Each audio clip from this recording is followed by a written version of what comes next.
Hello, this is Deranged by Charlie on Trial. I'm going to do a little bit of a mix breakdown and a bit of a songwriting breakdown. So Charlie on Trial is the band that I am in as a guitar player and co-writer, and I do most of the production and we record most of it ourselves. We actually sat on this for ages and we put out a whole EP without touching this song. I think we just felt like it wasn't ready yet, or we didn't have the time to sort of dedicate to getting it where we wanted it to go. So earlier this year, we started tackling some new songs, and I was pretty keen to get this one moving. I started taking some inspiration from some heavier bands like Silverstein, Thornhill. I mean, it sounds nothing like a Thornhill song, but just in terms of the production, I was trying to think of some bands along those lines. So Rick had an acoustic demo that was in just B in standard tuning. So we dropped it down to A sharp or B flat. And then I thought it would be really cool if we could drop tune and actually play in A sharp. So we will often write from scratch. We'll do pre-production in the same project file, and we'll eventually flesh it out into the fully fledged production, which ends up going out to distribution. That means there's a pretty busy project file here with a lot going on. We're just going to go top to bottom for the sake of simplicity, and then I'll show you the mix buses and stuff. So there's a few little things hidden in this mix that you might not actually notice without listening carefully. So we've got a little bit of a riff going on here. So this is a riff that happens in the chorus. You can hear it there.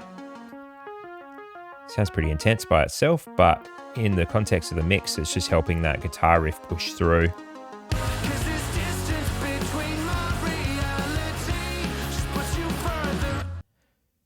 So this blue track here, that's just got some of our post-production elements on it. So we've got some reverse cymbals, some crash dubs.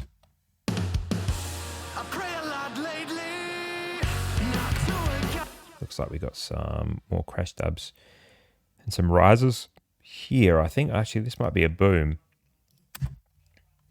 Reverse cymbal and then a boom. That boom's going into that breakdown.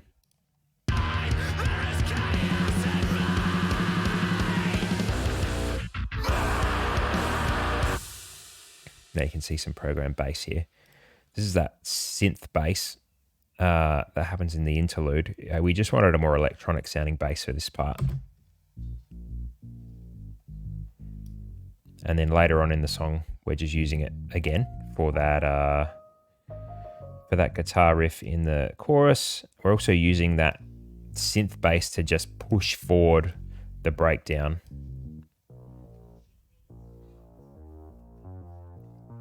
I just like the stereo spread that this had. We're definitely not really using it for the tone. We're just trying to push forward the note value. All right, good old tambourine.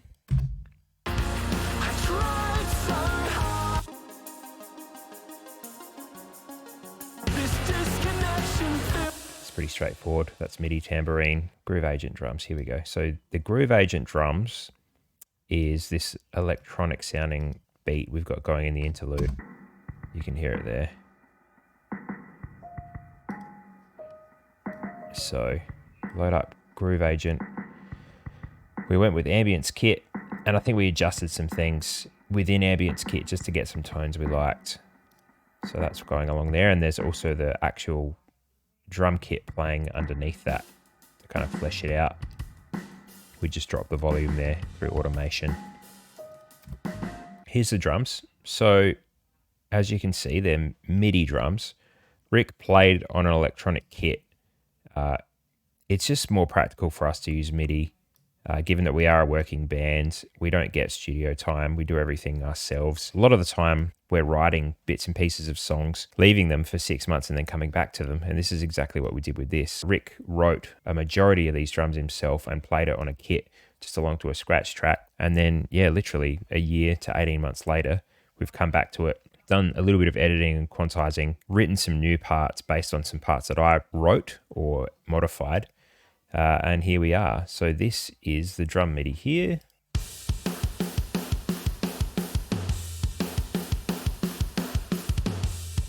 So we're using One Kit Wonder Aggressive Rock from Get Good Drums. Sounds awesome. So we've got a few settings down here that you can see. It's more or less the stock settings, just writing the overheads in the rooms a little bit more from memory. Sounds great. Such a good kit. What do we got going on for the rest? Oh, we've got the big boy drums. This is my cheats way of emphasizing or accentuating the shells in the big sections like the breakdown. That's without. And this is with. Just helps the shells sit more forward, fill out a bit more space, and sound a little bit more distorted, which is what we're really going for. I'll go again, A, B without, and then with. And now with. You can hear that's just taking up a lot more space. And you can see over here what we're doing. Distorting pretty heavily. Got a little bit of a reverb going. The big surprise that you're probably seeing, we don't have any real bass on this. We're doing program bass. We were using this to write. We ended up liking the way it sounded, so we kind of just ran with it. We're using PunkBass by Submission Audio, teen fuzz setting, and we've changed it a little bit as well. So as you can probably see, they're very pop punk / punk inspired P-bass sound. A lot of the bands that I like and take inspiration from are heavy distorted P-bass bands. I love it. It's fantastic. It's such a good writing tool to be able to write your rhythm section. So there's the program bass there. This is the breakdown. We've got a high program bass an octave up.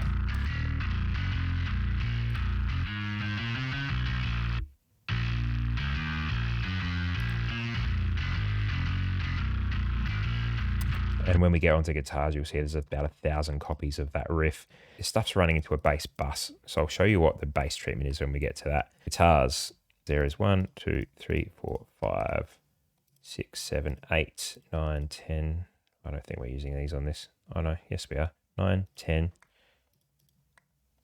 I don't know, I think that's like 14 or 15. So it's a bit confusing.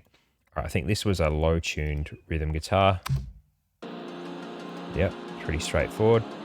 Just holding down the drop A sharp with a little bit of shaping here.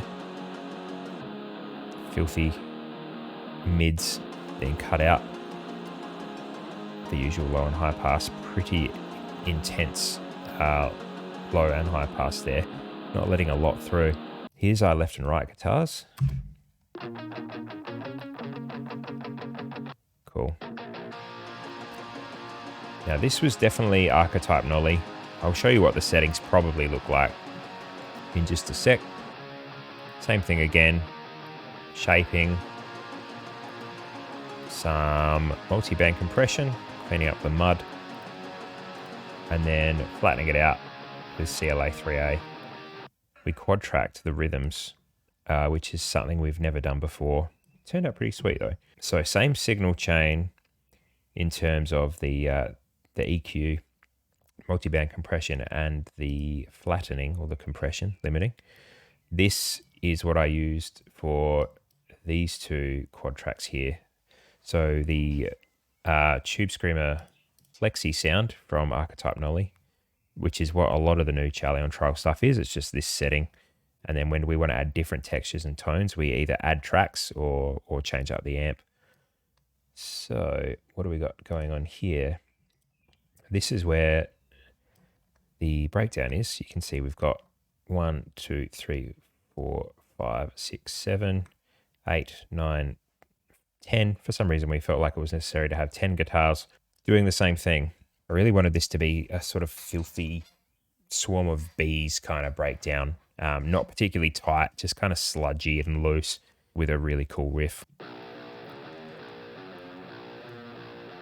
Don't sound that exciting by themselves. You start layering things, it gets a bit more interesting.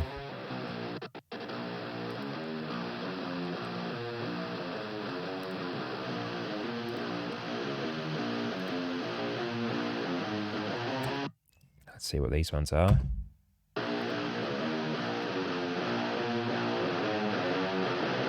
So just a big mushy swarm of bees doing that riff.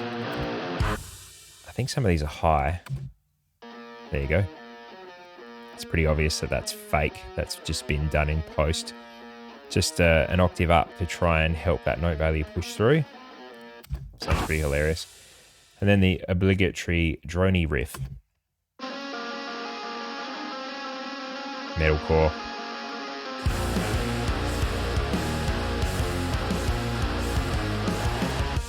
Cool. Funny thing is, a lot of the guitars in this song, like this part, for example,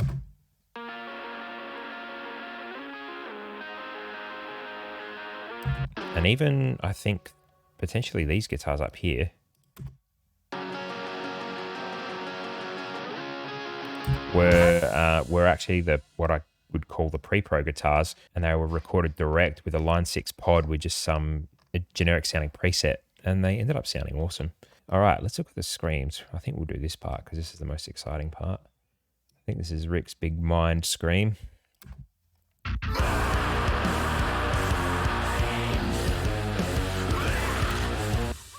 can hear that throat delay. So 1, 2, 3, 4, 5, 6. Nice. So these two are the lead vocal, and then we've got doubles down here, and then whatever else we need to do. There is chaos in my mind! Oh! Cool. Let's have a quick look at the signal chain. So I'm using the R-Waves SSL channel for the screams. Pressing hard, EQ over here. We're just smashing it, of course, with more compression. That's essentially running into a bus. Let's have a look at the vocals now. Tried so hard, you put me to the test. This disconnection fills us with such disrespect. Does this hurt? Will this heal? I just crave for something real. Hear some of those harmonies there. Some of those are fake and some of those are real. That's just a quick listen to the vocals. I'll show you, they're essentially all running into buses. And I'll show you what the bus work is. So I'll show you how they're treated shortly. There's not a heap of treatment going on the individual tracks, just the stuff you saw really. All running into buses, and the bus work is obviously where a lot of the magic is happening. So this is the drum bus. All the buses run into the mix bus, obviously, and that's where a ton of the heavy lifting is done. Neve emulation, some saturation, and I think we just ever so slightly wanted to do a little bit of a lift here. So we did a little bit of shaping there. That's running into the SSL comp, which sounds awesome. Still these settings. Into a clipper. Into more shaping. Just some subtractive EQ. Fundamental of the kick was just getting a bit much, I think. Same with the snare. Yep. What else we got? And we did some soothing, obligatory soothing, just to help those cymbals sit a bit better. So the delta is what we're cutting out. So what you're hearing now of those cymbals is that really warbly, vowely stuff we don't want in the mix. So we're cutting that out.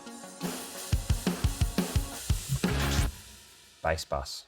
I just treated the bass essentially the same way that I would treat a real bass, which is pretty heavy-handed, and I'm going to eventually, when I can be bothered, endeavour to simplifying this signal chain because that just looks ridiculous. So we've got some Neve emulation there. Getting smashed by a compressor. The free BOD plugin here, which is just so good. More saturation, quite a bit, and some compression here. Just getting really fizzy, so we've done a big cut there. We've got the C4 stereo, essentially doing the exact same thing. as the last plugin I showed you, doing some dynamic attenuation, cleaning up the low end. It's a little bit more shaping going on here. Here we go. 1.5 at 8 kilohertz, 1.7 boost at about 1.8, just helping some of the bass cut through and then not doing much sound here. Harmonic saturation with R bass, again, soothing, demudding the bass. Pretty straightforward, seeing what that's doing.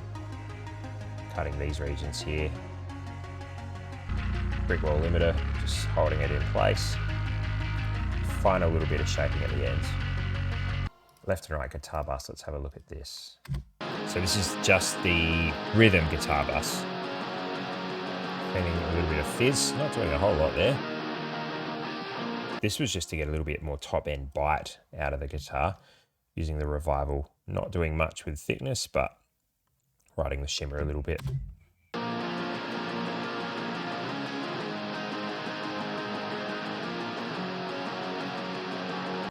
Then we've got all guitar, which obviously incorporates left and right guitar. So a lot of the rhythm guitars just feed into this, then every guitar feeds into this bus. Eve emulation, saturation. Not really doing any tone shaping there. I think that's just been left on. Obviously, we're still having some issues with the mids in the middle of the stereo image there, so we're doing a bit of cutting there. It's going into Golf Foss, just doing some algorithmic attenuation. And finally, a bit of soothing. You can very subtly hear that fizz there that it's cutting out. That'll feed into an instrument bus, which doesn't have anything on it. That's just for routing purposes, just to keep things nice and clean. I tried so hard, you put me to that test. This disconnection.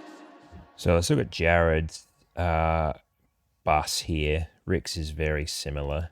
So the vocals are treated with a compressor on the way in, a distressor. That either goes on the way in, or I do it in post before it hits this signal chain here.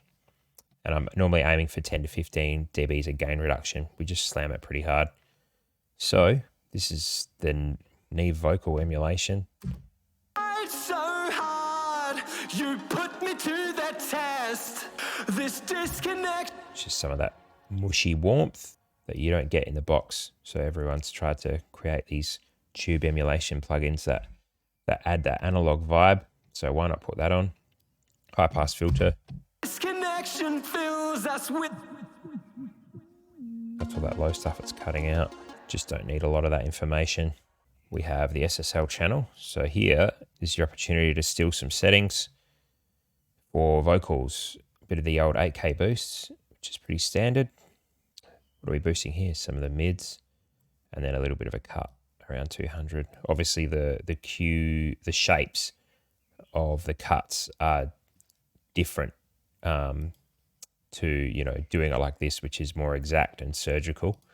This obviously has specific characteristics to the curves and also characteristics in terms of, this is designed to emulate the sound of an SSL channel strip.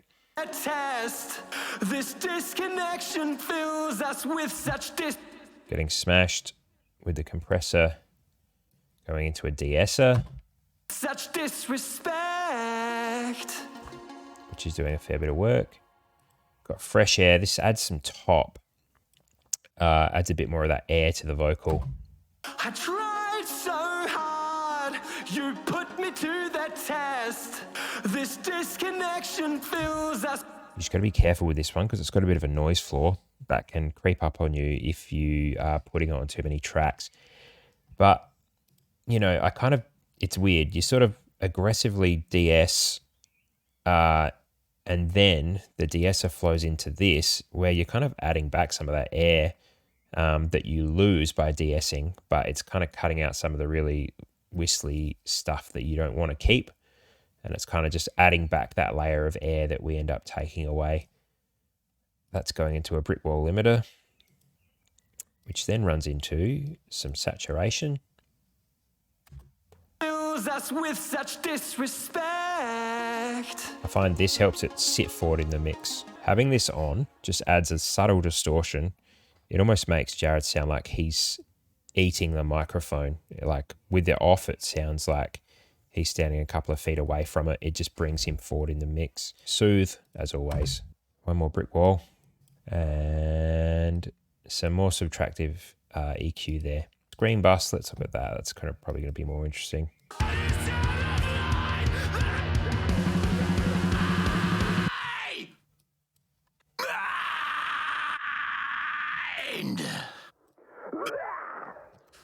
Cutting some mud out, adding a little bit of that mid push, and then that's going into a de-esser. Just use a different de-esser. Don't really know why I did. Into the brick wall limiter, which I'm sure is probably slamming it. Yep. Holding that in place. And then some saturation on Glocko's vocal as well, doing the same thing. Now this is all the vocals. I tried so hard, you put me to that test. So it's all running into a vocal bus where everything gets very similar treatment. So hard, you put me to that test. This disconnect. Hard, you put me to that test. Sort of like a de-esser slash just taking off any of the really annoying whistly tops. I think this is different from what I would normally do. I think I stole this from a YouTube video somewhere. It's all running into the Neve emulation and then the LA2A that Slate make, and it's just holding everything in place. You put me to that test. This disconnection fills us with such disrespect. This was another case of just popping a compressor over the top of everything, just sort of helped bring the entire vocal performance forward while also sort of keeping it flat and not having things poke out. And then soothing.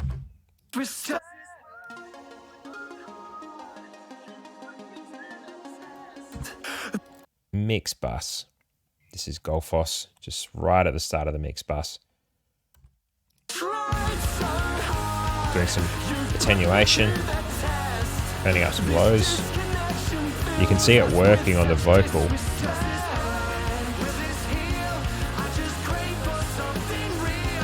More Neve emulation. Going into a stereo compressor.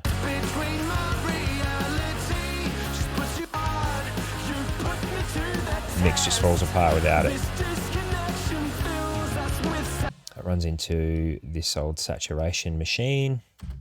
I went through a bit of a situation where I was obsessed with saturation to the point where I would mix with the blinders on and everything would be oversaturated. I've dialed back my saturation settings a lot compared to how I used to run them. We've got a bit of subtractive EQ just on the final mix here. Slate FGX. I use this because I like the character of the clipping, but I don't use this for final volume.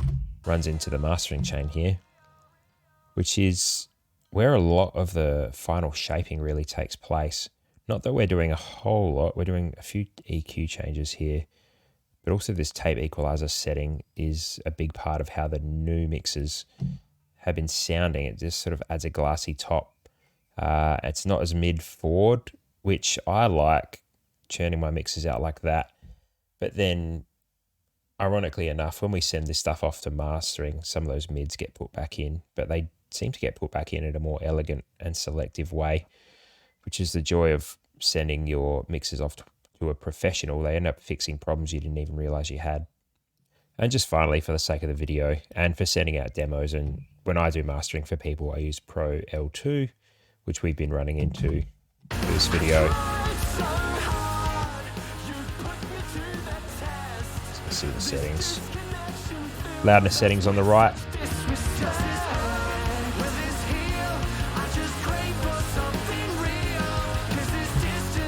Cool. So that's the video. Hope you got something out of it. There's a lot going on in this song, so it was cool to go through and break down some stuff for you. Yeah, I'm done. I'm pretty tired. Peace.